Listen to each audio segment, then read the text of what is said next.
안녕하십니까. 신의균의 국방TV 이슈 포커스입니다. 자, 이번 우크라이나 전쟁 기간 동안 사용하는 러시아와 우크라이나 양국의 무기 체계를 알기 쉽게 알려드리는 시간인데, 오늘은 이 전쟁에서 사용하는 무기는 아니고 이 전쟁으로 인해서 빚어진, 파생된, 그로 인해서 러시아가 앞으로 고생하게 될 그 무기 체계를 알려드리도록 하겠습니다. 자, 러시아 앞마당을, 하늘을 완전 봉쇄할 핀란드의 돌팔매입니다. 이스라엘의 데이비드 슬링 방공 시스템 알아보겠는데요. 데이비드 슬링, 그러니까 우리가 알고 있는 이스라엘의 다윗의 돌팔매, 그 말입니다. 다윗 왕이죠. 그런데 이 일부 언론에는 데이비드 슬링이라고 하지 않고 다비드 슬링이라고 하는데, 이스라엘어는 그 다윗 왕을 다비드라고 하니까 다비드 슬링 이렇게 부르는 것 같습니다. 아무튼 여기는 지금 영어로 하니까 데이비드 슬링이라고 하겠습니다. 자, 러시아의 연이은 청천벽력이죠. 핀란드 나토 가입했습니다. 4월 5일 최종적으로 이제 발표를 했고, 그리고 나서 4월 6일 하루 만에 우리 방공무기 산다 하고는 발표를 해버렸어요. 4월 6일 타임스 오브 이스라엘이 보도를 했는데요. 핀란드가 북대서양조약기구 나토에 공식 가입한 다음날 이스라엘로부터 3억 1,600만 유로 상당의 거래로 이스라엘의 데이비드 슬링 방공 시스템 1개 포대를 구매한다고 발표했다 라고 타임스 오브 이스라엘이 보도를 했는데, 이 1개 지대공 미사일 시스템인데 가격은 요즘 물가로 치면 크게 비싸지 않은 그런 가격인 것 같아요. 3억 1,600만 유로니까 거의 한 4천억 원대 초반 이 정도 가격이니까 요즘 이 방공무기 치고는 대단히 비싼 무기는 아니다라는 생각이 버뜩 듭니다. 자, 그러면은 이 데이비드 슬링이 어떤 무기인가 보도록 하겠는데요. 자, 핀란드가 선택한 이스라엘제 무기 이름이 다윗의 돌팔매라고. 자, 다윗, 성경에 나오는 바로 그 왕이죠. 이 팔레스타인의 아주 큰 거인이 이렇게 쳐들어왔는데, 아주 어린 소년이 이렇게 가죽에다가 돌을 감아서 던져서 거인을 격파했다. 바로 골리앗을 격파했다. 바로 그거 아니겠습니까? 그래서 팔레스타인 옆에서 하마스나 이런 데서 미사일 쏘고 하는 거 그거 다 막아내겠다라는 그런 의지의 표현인 것 같아요. 그래서 이름을 다윗의 돌팔매, 다비드 슬링, 데이비드 슬링이라고 붙인 거라고 합니다. 자, 해외 첫 수출되는데 이름도 생소한 이 데이비드 슬링의 탄생은 뭐냐? 중거리 방공 시스템 소요가 있었기 때문인데, 이스라엘은 이 하마스나 또 헤즈볼라 이런 데서 워낙 많은 공격을 박격포부터 시작해서 미사일, 로켓 마구마구 쏴대니까 이거를 막기 위해서 여러 층의 중첩 다층 방공망을 만들었어요. 그래서 가장 하위 단계로 아이언돔, 이 아이언돔은 최대 사거리 70km, 그리고 최대 사정 고도가 10에서 15km. 그런데 사실은 더 아래에서 요격을 하죠. 그리고 이제 에로2가 있는데, 에로2는 한 100km 고도, 그리고 에로3는 100에서 150km 고도, 그리고 에로3의 사거리는 무려 2400km. 자, 그런데 이 아이언돔과 에로2 중간에가 뻥 뚫려 있어요. 그래서 이 중간은 원래는 팩3, 미국이 팩3 이런 걸 이제 해왔는데, 그리고 호크는 너무 노됐고, 팩3는 너무 비싸고, 이제 이런 상황이죠. 그리고 이제 이 팩3도 사실은 좀 대체를 해야 되는 이런 상황이 되었어요. 워낙 이스라엘은 방공 소요가 많으니까 그걸 다 팩3로 할 수가 없으니까, 야, 명색이 말이야, 이 다층 방공인데 중간이 비었네. 자, 그러면 이 중간에 들어가는 거 팩3와 호크가 맡은 이 영역을 뭔가로 대신 해야지라고 해서 이 300km 거리까지의 방공 시스템을 만들자라고 된 겁니다. 그래서 호크와 패트리엇을 대체하는 이스라엘 독자 사업인데, 지원금으로 끼어든 미국입니다. 이게 이제 이 사업이 2004년부터 시작되는데, 2005년도에 미국이 잠깐 스톱 이렇게 해서 우리도 같이 하자 이렇게 된 겁니다. 미국은 이스라엘에 굉장히 많은 군사 무기 비용을 그냥 대주죠. 왜냐, 미국이 할 일을 중동에서 대신 해주는 역할들이 많지 않습니까? 자, 그래서 미 국방부님이 이스라엘 국방부님을 채팅방에 초대하셨습니다. 야, 니네 미사일 새로 만든다며? 그냥 우리가 준 패트리어트 그냥 쓰지 니네 돈 아니라고 너무 펑펑 쓰는 거 아니냐? 이제 물어보니까 이스라엘이 야 니네 그 패트리어트로 해결 안 될 것 같으니까 새로 만든다는 거 아니야. 그럼 애초에 미사일 제대로 만들던지 그리고 우리 역할 잊었어? 이제 이렇게 된 거예요. 그러니까 이 패트리어트 2가 한 150km까지의 사거리인데 이걸 지금 대체해야 되는 겁니다. 그리고 패트리어트 2는 또 탄도탄 요격 같은 건 좀 잘 안 돼요. 그래서 뭐 비행기나 이런 건 잘하는데 탄도탄 요격 성공률이 너무 낮아요. 그래서 이 패트리어트 2처럼 사거리도 중장거리가 되면서 탄도 요격할 수 있는 그렇지만 가격은 아주 싼 이런 요격 미사일을 이스라엘은 만들려고 한 겁니다. 자, 그래서 미국이 오케이 그래 알았어 개발해. 대신 우리도 우리 예산 좀 들어가니까 너희 단독으로 하지 말고 우리 업체 하나 끼워서 하자. 너 만드는 거 봐서 괜찮으면 우리가 살 테니까 이렇게 됐죠. 그래서 이스라엘이 뭐 이러면 땡큐지 이렇게 해서 우리 쪽은 라파엘이 맡을 건데 너희는 누구 붙여줄래? 기왕이면 관련 분야 경험 있는 업체로 붙여줘. 이렇게 됐죠. 그래서 당시 관련 분야 업체들이 로키드 마틴이 있는데 로키드 마틴은 팩3 지금 하고 있으니까 그건 안 할 것 같고 보잉은 에로2 이거 할 때 또 했으니까 또 그건 또 안 맞고 이번 사업은 레이시온으로 하는 게 좋겠다. 걔들 미사일 전문 업체잖아. 미사일 잘 만드니까 이렇게 해서 레이시온 오케이 계약금 보내라. 작품 한번 만들어 보자. 이렇게 해서 레이시온하고 이스라엘의 라파엘하고 이 데이비드 슬링을 같이 만들기로 약속한 게 2005년입니다. 이때부터 같이 만들었어요. 자, 미국은 이 비용을 대주면서 지금 이 아까 다층 방공망 중에서 상층 방어하는 에로우 그 에로우 시리즈는 미국이 돈을 대주고 보잉이 같이 만들었습니다.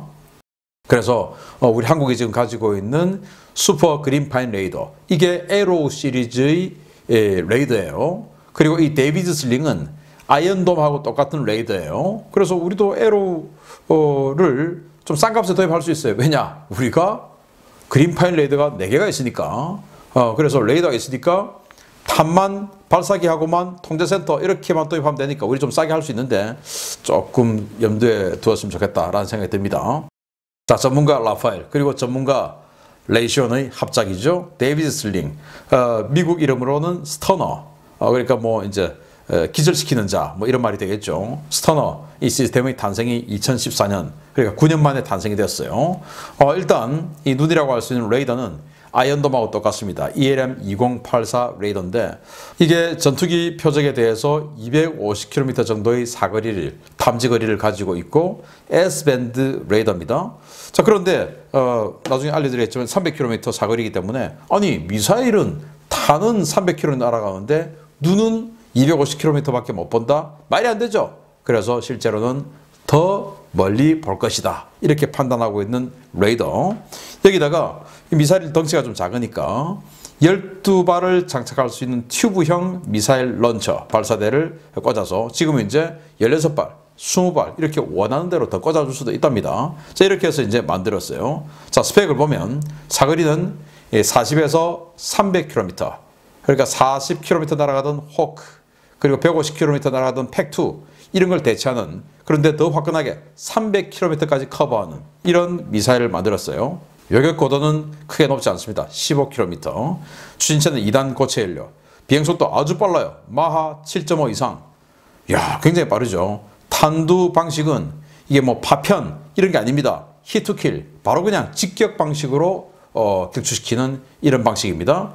유도는 카밴드의 액티브 레이더 호밍 방식. 그러니까 이 앞에 레이더가 붙어 있어서 마지막에 이제 이 쫙 레이더가 보고 찾아갑니다. 그리고 CCD, 즉 아주 정밀한 전자광학, 디지털 카메라 붙어 있다 이 말이 되겠죠. 그리고 적외선 이미지 센서. 그래서 야간에는 적외선, 주간에는 일반적인 전자광학 이렇게가 눈으로 보고 그리고는 이제 레이더로 찾아가는 이런 방식으로 중첩해서 찾아가는 이런 방식입니다. 자, 그런데 이 미사일의 주둥이 생긴 모습이 기수가 뭐 좀 이상해요. 완전히 그냥 대칭 스타일의 이런 유선형이 아니고 마치 뭔가 새의 주둥이 같은 또는 물고기의 주둥이 같은 뭐 이런 형상으로 생겼어요. 이게 왜 이러냐? 뭐 이렇게 해야 뭐 스티커가 잘 씻고 뭐 여튼 뭐 그런 공격 특성이 있다고 합니다. 뭐 생각이 있었겠죠. 자, 그래서 마하 7.5 이상의 극초음속 비행체 안에 CCD 그리고 IRR 스티커를 넣는다고 이 유리 같은 이런 게 붙어 있는데 이게 마 7.5 이상이면 시속 한 9,000km로 날아가는데 이게 안 부서져? 희한하죠? 그게 이제 그 물고기 형상으로 만든 비밀이라고 합니다. 어떤 공격 특성상. 그리고 명중률이 아주 좋은데 그 명중률의 비밀은 뭐냐? 레이더로 찾아가고 그걸 레이더로만 찾아가면 제밍 당하고 뭐 이렇게 하면 안 될 수 있죠. 그런데 눈으로 본다 이겁니다. 디코이가 막 있고 제밍하고 막 하는 거 눈으로 항상 본다. 즉 CCD, 디지털 카메라, 전자광학 카메라가 들어가 있어서 이 발사자가 항상 눈으로 보고 끝까지 유도할 수 있다. 그리고 야간에도 할 수 있지. 적외선 센서로 끝까지 야간에도 보고 보정할 수 있다라는 겁니다. 그래서 그냥 걸리면 간다. 디코이, 제모 이런 거 안 통한다 이겁니다. 자, 그래서 미국의 팩3를 잇는 팩4가 될 뻔했던 데이비드 슬링 결과는 실패했어요. 될 뻔했는데 워낙 싸가지고.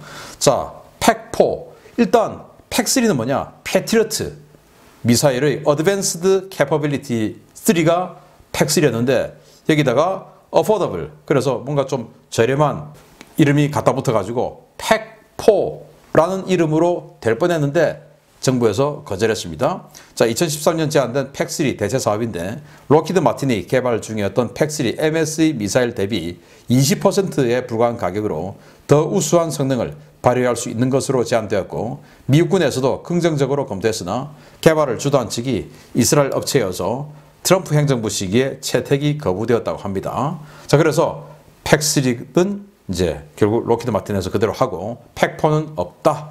이렇게 됐죠. 자, 이걸 이제 핀란드가 일단 한 개 포대를 도입했는데 일단은 뭐 핀란드의 수도 헬싱키 근처에 배치를 하겠죠. 그리고 이 한 개로 끝날 거냐? 아니죠. 핀란드 덩치가 이만큼 큰데 여러 개 더 하겠죠. 가격도 뭐 대단히 비싸진 않은데. 자, 그래서 어디에 배치해도 러시아에게는 치명적이다라는 거예요. 일단 자, 헬싱키 옆에다가 배치를 한다. 이렇게 되면 어떻게 됩니까? 이 발트 안에 있는 이 핀란드만이 전체가 방공권에 들어오죠. 상트페테르부르크를 지키기 위해서 작전하는 러시아 항공기들 전부 격추당할 수 있는 그런 지역에 무시무시한 명중률의 마하 7.5의 지대공 미사일을 배치를 해버리는 거예요. 또 여기서 뭐 공격해도 또 요격해버리고 이런 걸 하니까 이 핀란드만 여기에서 러시아 항공기들이 작전하기가 엄청나게 부담스럽게 되겠다. 그리고 또 이 핀란드가 이것뿐만 아니고 이스라엘에서 가브리엘 5라고 하는 이 300km 날아가는 지대한 미사일도 구매를 합니다. 300km 날아가는 지대한 미사일 여기다 쫙 깔아버리면 300km 날아가는 지대공 미사일과 함께 그 레인지도 이 정도 되겠죠. 그러니까 핀란드만 완전히 이스라엘제 가브리엘 5 지대한 미사일과 이 데이비드 슬링 지대공 미사일로 완전히 그냥 바다, 하늘 다 봉쇄해버리는 핀란드가 되겠습니다. 자, 이 북쪽은 또 뭐냐? 이 북쪽 끝이 또 핀란드 영토 아니겠습니까? 여기다가 배치를 하면 여기 뭐가 조그맣게 있죠? 여기가 러시아의 북극 함대가 있는 무르만스크입니다. 저기에 전략 핵 잠수함들 다 있죠. 그러면 저 전략 핵 잠수함들 다 지키기 위해서 러시아 전투기들 뜨는데 격추시켜 버립니다. 그리고 또 저 전략 핵 잠수함 기지를 타격하기 위해서 러시아와 나토가 만약에 전쟁을 한다면 나토 전투기들이 이 노르웨이 전투기들이 쫙 오지 않겠습니까? 그걸 이제 여기서 막아내려고 할 텐데 막아내지 못하도록 이 데이비드 슬링이 무르만스크 코앞까지 방공을 쫙 펼쳐주겠죠. 그러면 이제 무르만스크 폭격당하겠죠. 이런 치명적인 피해를 입게 되는 입장이 된다, 러시아가. 그래서 이 데이비드 슬링이 앞으로 이 북극 연안에서 큰 역할을 하겠다라는 거죠. 자, 그래서 러시아 전략 거점 상공을 완전히 틀어막을 핀란드의 강력한 돌팔매 데이비드 슬링, 다윗의 돌팔매, 이스라엘어로는 다비드 슬링 알아봤습니다. 자, 이거 뭐 우리는 뭐 이런 거하고 유사한 무기체계 LSM도 만들고 하니까 굳이 여기다가 눈독 들일 필요는 없지만 아까 제가 말씀드린 에로우, 그 에로우는 훨씬 더 사거리가 기니까 우리 에로우의 그 시스템의 레이더는 있으니까 이 탄이거 한번 도입해서 아주 염가에 탄도미사일 장거리 요격체계 한번 만들어 보면 어떨까라는 첨언을 아울러서 드립니다. 마치겠습니다. 감사합니다.